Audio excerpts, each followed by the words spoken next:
संस्थापक मुलायम सिंह यादव की तबीयत से जुड़ी अपडेट के साथ, जहां खबर यह मिल रही है कि पहले से सुधार है मुलायम सिंह की सेहत में, लेकिन हालत अभी भी चिंताजनक बनी हुई है। उन्हें गुरुग्राम के मेदांता अस्पताल में आईसीयू में जीवन रक्षक दवाओं के सहारे रखा गया है। 82 साल के मुलायम सिंह यादव को 2 अक्टूबर को लो बीपी और लो ऑक्सीजन लेवल के बाद गंभीर समस्या से परेशान होने के बाद अस्पताल में जब भर्ती कराया गया तो विशेषज्ञों की एक टीम है जो लगातार उन्हें मॉनिटर कर रही है, उनका ध्यान रख रही है। लेकिन आज की अपडेट यह है कि हालत में थोड़ी सुधार है, लेकिन स्थिति चिंताजनक बनी हुई है क्योंकि अभी भी वो आईसीयू में है। तो तबीयत को लेकर बड़ा अपडेट यह है कि पहले से ठीक है तबीयत, लेकिन अभी भी लाइफ सेविंग ड्रग्स पर ही हैं नेताजी और आईसीयू में ही हैं। अब ये देखना होगा कि जल्द से जल्द उनकी सेहत में इतना सुधार हो कि वो कम से कम आईसीयू से उन्हें बाहर नॉर्मल वार्ड में शिफ्ट किया जा सके। हमारे सहयोगी अविनाश तिवारी इस वक्त ऑनलाइन पर मौजूद हैं। अविनाश, क्या अपडेट है हेल्थ को लेकर के? अगर बात करें तो नेताजी के स्वास्थ्य में सुधार हो रहा है, क्योंकि अगर बात करें तो उनके बीपी को जो है कंट्रोल कर लिया गया है, पल्स वगैरह भी कंट्रोल हो गए हैं, जो बॉडी के तमाम सारे जो पैरामीटर्स हैं वो बिल्कुल ठीक चल रहे हैं। हालांकि अगर अभी बात करें तो किडनी में जो इन्फेक्शन है उसमें कमी देखी गई है, क्योंकि CRRT थेरेपी उनको दी जा रही है, जिसके बाद किडनी में जो इन्फेक्शन है उसमें कमी देखी जा रही है। लेकिन अभी भी अगर बात करें तो हालात चिंताजनक है। डॉक्टरों की एक जो टीम है वो लगातार निगरानी कर रही है, लेकिन जिस तरीके से हालात में सुधार हुए हैं पिछले 2 दिनों में, उसके बाद डॉक्टरों को उम्मीद है कि जल्द ही नेताजी के हालात में पूरी तरीके से सुधार होंगे और एक बार फिर से उनको वेंटिलेटर और आईसीयू से हटा करके नॉर्मल वार्ड में शिफ्ट किया जा सकेगा। परिवार के तमाम सारे सदस्य दिल्ली में ही मौजूद हैं। अखिलेश यादव रोजाना मेदांता अस्पताल पहुंच रहे हैं और डॉक्टरों की टीम से लगातार बातचीत कर रहे हैं। शिवपाल यादव भी यहीं पर बने हुए हैं और प्रोफेसर राम गोपाल यादव, तीनों लोग अगर बात करें तो लगातार रोजाना अस्पताल पहुंच के तमाम सारे डॉक्टरों से बातचीत भी करते हैं और नेताजी के स्वास्थ्य पर लगातार नजर भी बनाकर रखे हुए हैं। आज भी अगर बात करें तो अखिलेश यादव तकरीबन 11 बजे करीब मेदांता अस्पताल पहुंचेंगे और एक बार फिर से अपने पिता के तमाम तरह स्वास्थ्य की जानकारी लेंगे। फिलहाल नेताजी की स्थिति में सुधार हो रहा है, लेकिन स्थिति अभी भी चिंताजनक है और अखिलेश यादव भी तमाम सारे कार्यकर्ताओं से कह रहे हैं कि दुआ जारी रखे, सुधार हो रहा है और आगे भी नेताजी के हालात में जल्द ही सुधार होंगे, ऐसी वो तमाम सारे कार्यकर्ताओं से कामना करने के लिए कह रहे हैं। बिल्कुल अविनाश, अब देखना ये होगा कि हेल्थ बुलेटिन में कब इस तरीके की इंफॉर्मेशन मिलती है। हालांकि 2 दिन से सुधार की ये खबर राहत भरी खबर है तमाम समर्थकों के लिए जो लगातार दुआ कर रहे हैं। शुक्रिया अविनाश तमाम जानकारी के लिए। अभी भी आईसीयू में है नेताजी, लेकिन बताया जा रहा है कि यूरिन इन्फेक्शन का लेवल थोड़ा कम है, बाकी जो वाइटल्स हैं वहां नॉर्मल रिस्पांस देखा जा रहा है, लेकिन फिर भी अभी वक्त का इंतजार है जब उन्हें आईसीयू से, वेंटिलेटर से, लाइफ सेविंग ड्रग्स से हटा करके नॉर्मल वार्ड में शिफ्ट किया जाएगा। बात करेंगे लखनऊ से आई खबर की। निकाय चुनाव में जीत के लिए बीजेपी ने रणनीति बनाई है। कल हुई बैठक की अगर आप बात करें तो 17 नगर निगम के लिए बीजेपी का प्लान तैयार किया गया। मेरठ, अलीगढ़, शाहजहांपुर की सीट पर खास तौर पर रणनीति बनी है, ये जानकारी मिल रही है। पिछली बार मेरठ, अलीगढ़ पर बीजेपी को शिकस्त मिली थी, यानी फोकस में यही सीटें हैं। वही नगर निकाय चुनाव में जगहों पर फोकस वहां है जहां शिकस्त मिली थी और शाहजहांपुर पहली बार महापौर का चुनाव होगा यहां। तो इस तरीके से निकाय स्तर पर 14 और 15 अक्टूबर को फिर से बैठक की खबर मिली है। 16-17 अक्टूबर को वार्ड शक्ति केंद्र स्तर पर बैठक आयोजित की जाएगी। समझ रहे हैं आप कि लेयर बाय लेयर बैठकों का दौर चलेगा और हर किसी की जिम्मेदारी, जवाबदेही तय की जाती है। यही स्टाइल है बीजेपी का चुनाव लड़ने का, चाहे लोकसभा, विधानसभा या फिर नगर निगम का ही चुनाव क्यों ना हो। बड़े स्तर पर तैयारी होती है और बड़े सिस्टमैटिक तरीके से क्षेत्रों को बांटा जाता है। उनके प्रभारी, सह प्रभारी नियुक्त किए जाते हैं और उनकी जिम्मेदारी बड़े लोकल लेवल तक की होती है और वो जिम्मेदारी देकर के उन्हें बार बार रिपोर्ट किया जाता है, फीडबैक मांगा जाता है, उनसे पूछा जाता है कि कितना रिसर्च हुआ है और अभी क्या कंडीशन है ग्राउंड पर, क्या कुछ और किया जाना है। सीधा रुख करते हैं हमारे सहयोगी अनुभव का और अनुभव से समझते हैं कि कल की मीटिंग, कल की बैठक से जो चीजें निकल करके आई सामने, अनुभव वो भी समझेंगे और आने वाले वक्त की क्या रणनीति समझ में आ रही है।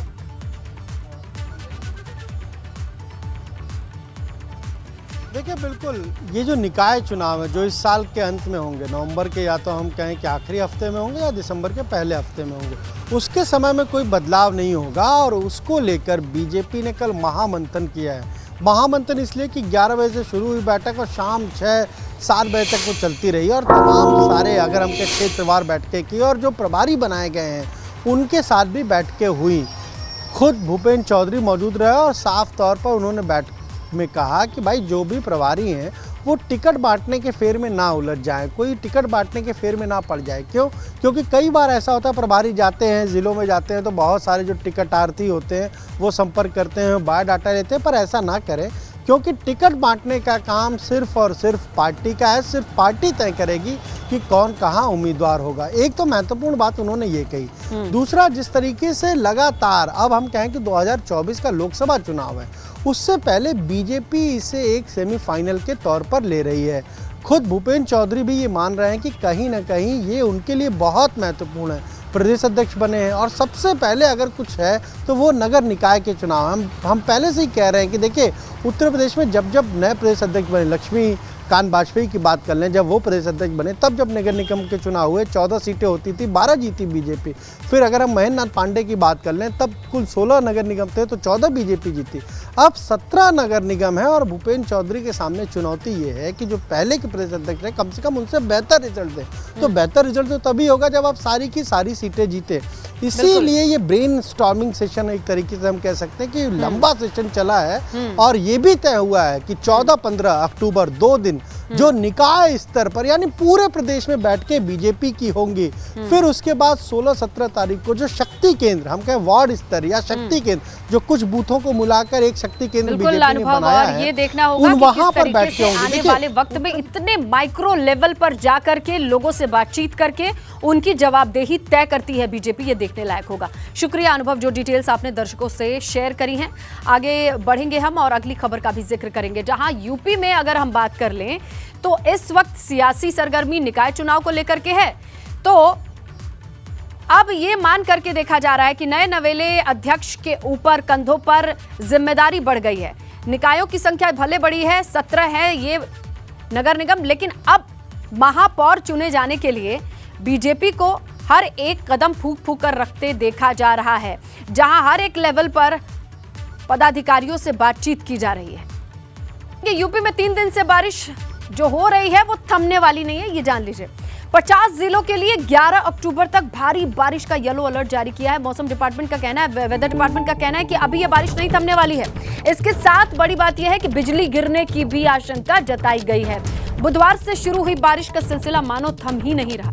यूपी में पश्चिम से लेकर पूर्वांचल तक ज्यादातर जिलों में बारिश ही बारिश है। बारिश से देवीपाटन मंडल बहुत त्रस्त है। चाहे आप बात कर लें बारिश में बहराइच की, श्रावस्ती, बलरामपुर, महाराजगंज, गोंडा, पूर्वांचल में इधर गोरखपुर में भी बाढ़ जैसे हालात हैं। कई जिलों में कच्चे मकान बिजली के गिरने से मौतों की खबर आ रही है। प्रभावित जिलों में प्रशासन को अलर्ट पर रहने के लिए खुद सीएम ने कह दिया है कि बहुत अच्छे से मैनेज किया जाए, क्योंकि कुदरत के कहर से कईयों का आशियाना उजड़ा है, कईयों के अपने बिछड़े हैं, कईयों के मवेशी, रोजी रोटी और इसके साथ फसलों को नुकसान। तो ये बारिश कई तरीके की आफत लेकर के आई है और इसका अब आकलन करना, इसके भरपाई के लिए कोशिश करना, प्रशासन का काम यहां से बढ़ा करके बारिश जाएगी। 11 तारीख तक तो मौसम का ये अनुमान है कि बारिश रहेगी, लेकिन तब तक कितना कुछ धुल जाएगा ये देखना होगा। ऐसे में हम आपको बताएं कि बहुत सारी जिंदगियां छिनी है। जगह जगह से खबर आ रही है कच्चे मकान के गिरने से, उसमें दबने से लोगों की मौत हुई है। और यूपी में तो आज भी आकाशीय बिजली का अलर्ट है, तो ध्यान रखना होगा तमाम लोगों को घर से बाहर निकलने से पहले कि बारिश का ये येलो अलर्ट वाकई संजीदा है। इस जानकारी को प्रोसेस करने की जरूरत है। बिजली गिरने की भी संभावना जताई गई और बिजली गिरने से आपको बताएं मौत की भी खबर आई है। घायल भी हुए, कुछ लोग झुलसे हैं, उनका इलाज भी चल रहा है। और कमोबेश यही मौसम 11 अक्टूबर तक रहने वाला है, तो आम लोगों को भी अपनी जिम्मेदारी निभानी होगी और ध्यान रखना होगा कि जो भी अलर्ट है उसके लिहाज से ही अपने दिन को प्लान करें, घर से बाहर निकलें।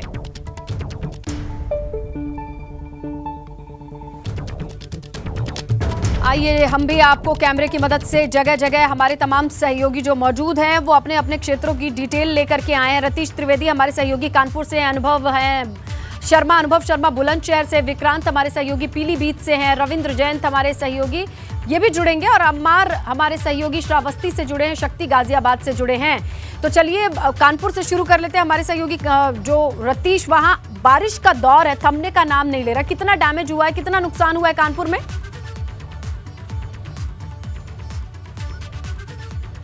देखिए देखिए, मौसम विभाग भी ये अनुमान लगाने में लगा हुआ है, आकलन करने में लगा हुआ है कि ये बारिश जो हो रही है वो कैसी कब तक बारिश होगी। लेकिन बारिश का अनुमान कानपुर और आसपास के क्षेत्रों में 12 तारीख तक बताया गया है कि 12 तारीख तक ये बारिश होगी, जो अक्टूबर के पहले हफ्ते में थम जाया करती थी। लेकिन पूरे अक्टूबर में बारिश होगी, ऐसा भी मौसम विभाग का कहना है। अगर आकलन किया जाए हानि का, तो शुक्रवार को एक व्यक्ति की मौत बिजली गिरने से हुई थी, कल कुछ मवेशियों की मौत हुई है और बारिश ज़बरदस्त हो रही है। लेकिन फिलहाल इस वक्त धूप निकली हुई है, धूप छाँव का मौसम चल रहा है और बारिश हल्की नहीं हो रही है, बारिश तेज हो रही है। कुछ ही देर के लिए होती है, 1 घंटे के लिए होती है, लेकिन काफ़ी तेज बारिश होती है और उसके बाद सड़कें जलमग्न हो जाती हैं और लोगों की परेशानियां बढ़ जाती हैं। रतीश की कभी धूप निकलती है और कभी इतनी तेज एकाएक बारिश से लोग समझ ही नहीं पाते। विक्रांत का रुख कर रहे हैं क्योंकि विक्रांत अभी छाते के साथ दिखाई दे रहे हैं, यानी अभी भी बारिश हो रही है। कब से नहीं थम रही है बारिश, कब से शुरू है विक्रांत पीलीभीत की बारिश?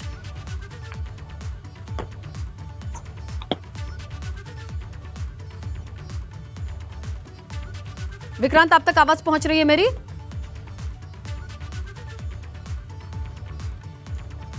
चलिए, हम रविंद्र जयंत हमारे सहयोगी हैं ग्रेटर नोएडा से, उनसे जानकारी ले।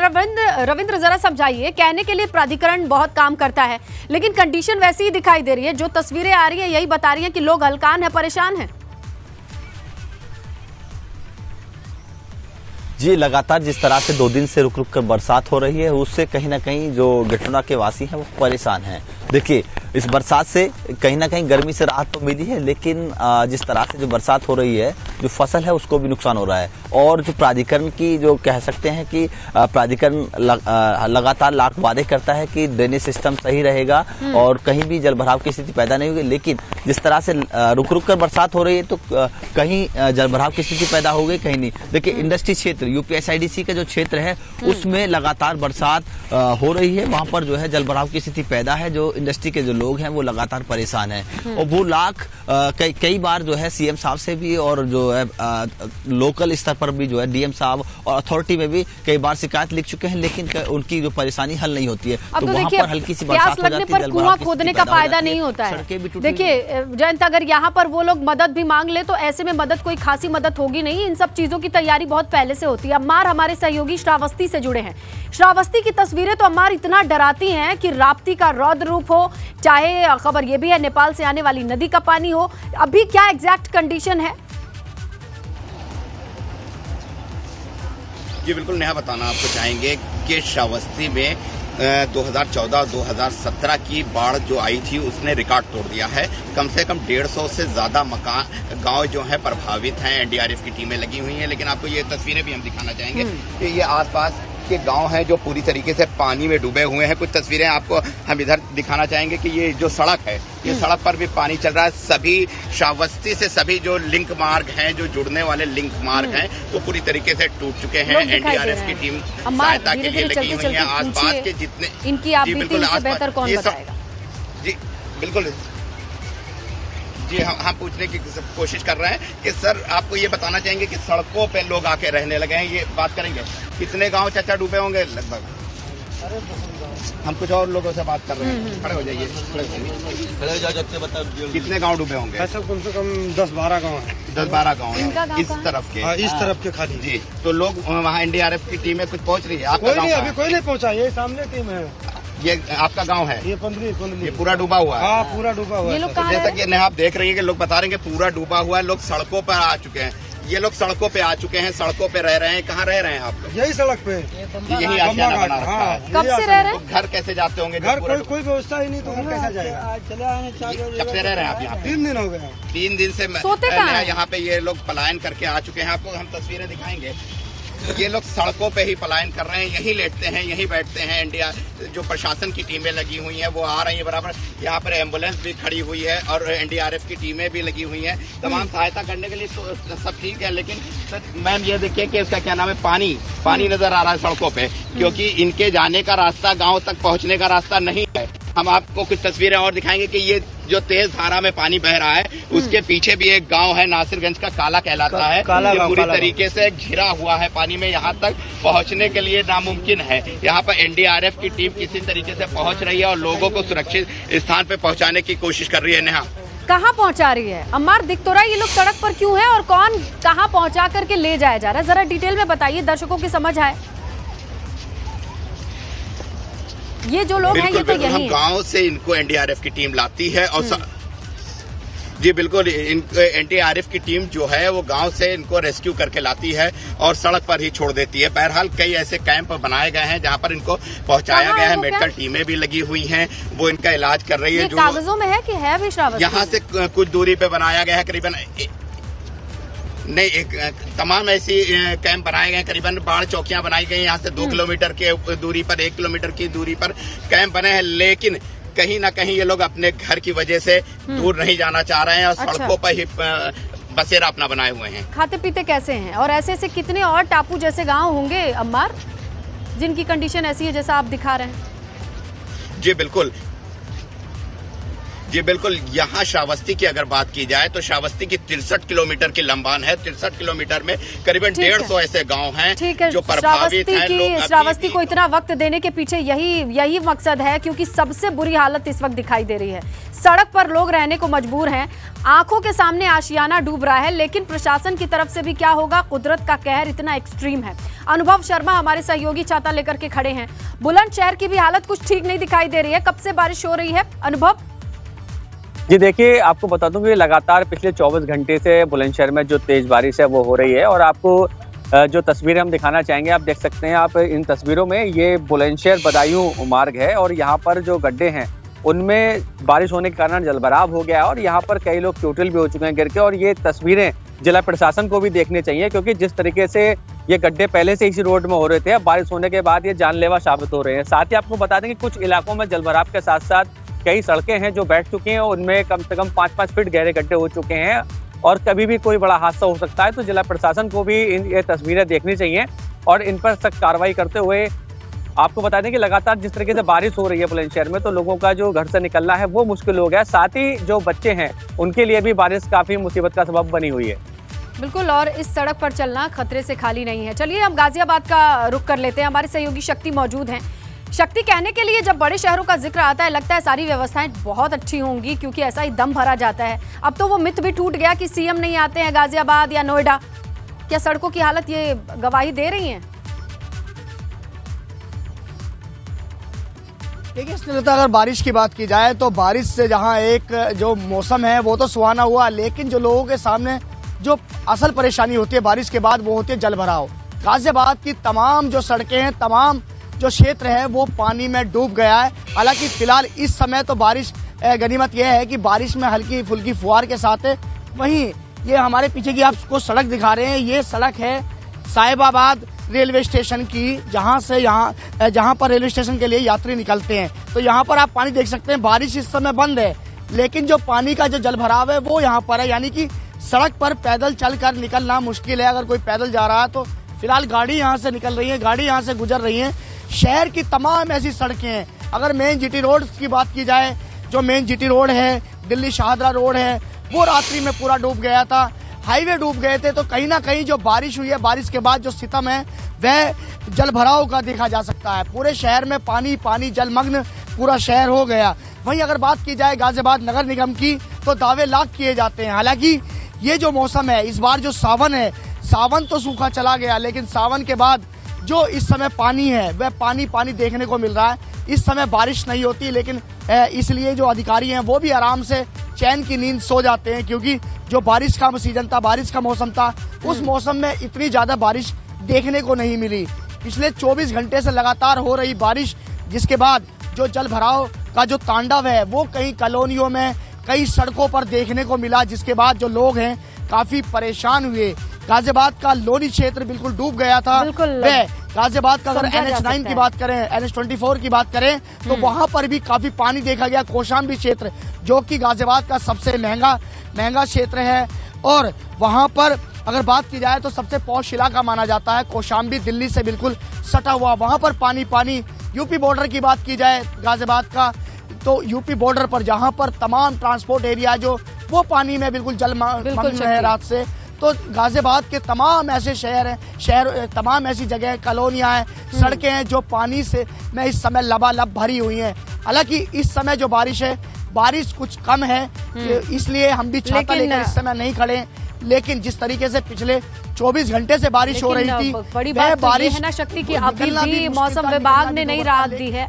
पूरे 50 जिलों को तो येलो अलर्ट में डाला हुआ है, लेकिन 11 तारीख तक तो बारिश होगी और बारिश हो जाएगी तो क्या हालत होगी इन सड़कों की। इतनी प्राइम लोकेशन पे सब्जी मंडी होगी, रेलवे स्टेशन और उद्योग नगरी, ये तमाम चीजें जब इतनी कनेक्टेड हैं और कनेक्टिविटी का ये हाल होगा तो आप अंदाजा लगा सकते हैं। और इसके साथ ही श्रावस्ती जैसी जगहों की हालत और तस्वीर भी आपने देखी कि कैसे एक गांव डूबने के बाद लोग सड़क पर रह करके अपने डूबते आशियाने को, अपने गांव को डूबता हुआ देख रहे हैं।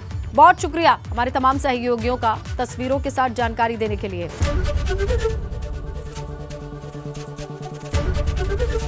एबीपी गंगा, खबर आपकी, जुबान आपकी।